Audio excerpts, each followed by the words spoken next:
If you have an opportunity to sit on a jury, don't walk away. Sit on a jury. You might be in a medical marijuana case. Imagine if you could be the one vote that got somebody a mistrial. Or imagine if you could be the one person who got the jury to see that this is not a convictable crime. There are people in jail right now that have done nothing but grow a plant, and that's wrong. Jurors cannot be punished for doing the right thing. Okay? If a judge tells you the instructions are, if he was growing this plant in his property, and if he had this plant and he sold it to somebody, then he is guilty of this crime. You have a right as a juror to say, no, that's not a crime and he should not do time. Okay? This is your right as a juror, as a citizen.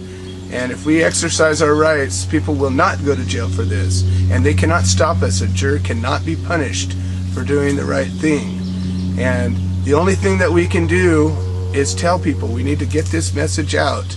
Okay, there are groups, the Fully Informed Jury Association. I'm giving them a plug right now. I wish they were more helpful to us. But they have good information, and look them up and see what they have to say. And you get jury summons, go. It's inconvenient, but imagine how inconvenient it would be if you're driving down the road and you got pulled over and you got the handcuffs put on you. You'd all of a sudden have a different point of view. I encourage people to be an advocate, be an activist before you have to. It's easy to do it once you have to, okay?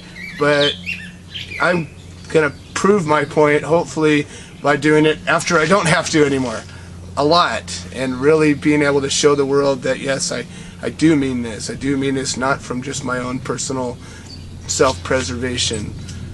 We need to get ourselves into these courtrooms. We need to be in these rallies. We need to stand together. We need to be united. We need to be smart. Okay? We all have talents. People say, what can I do? If you're an artist, use your art. Okay? There's a guy by the name of Weiland who has changed the world with his art. There was, back in the 60s and 70s, a lot of people were chanting, save the whales. And nobody listened because we're just a bunch of hippies. And people were saying, there's bad things happening. They're slaughtering the whales. They're slaughtering the dolphins. It's wrong. And nobody listened because nobody cared because we were just a bunch of hippies. And then all of a sudden this guy by the name of Weiland started painting giant whales all over the place. Got famous doing it. And ultimately what happened was he was sponsoring, taking his art, bringing awareness, and sponsoring international policies that would prevent the slaughter of whales. And we can do the same thing. Our writers, if you're a writer, write. Okay, there's so many stories to be had. If you know how to talk, get out there and talk.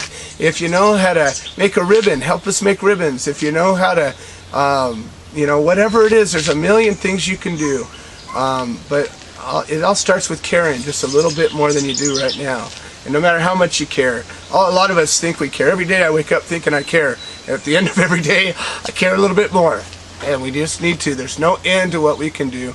And I realize it's a sacrifice. And I am truly blessed to be with some of the most amazing people I've ever known in my life. And the Human Solution is an all-volunteer organization. And it's very, very difficult to operate in that capacity when you're asking everybody to give of yourselves freely for something that is bigger than us. And it's hard, and everybody comes and goes, and everybody has good times and bad, and people come to us for a day, a week, a month, a year, and they melt down and go away, and then they come back, and sometimes they don't. But the problem is, in an all-volunteer organization, what are you going to do? All you can do is hope that they come back and be supportive and hope that this is important enough that it can spread faster than it goes away. And we need to think about that. This is bigger than all of us, and we need to care enough to change this. Imagine a world where people did not get thrown in jail for a plant. I do, and that's why I fight. That's it.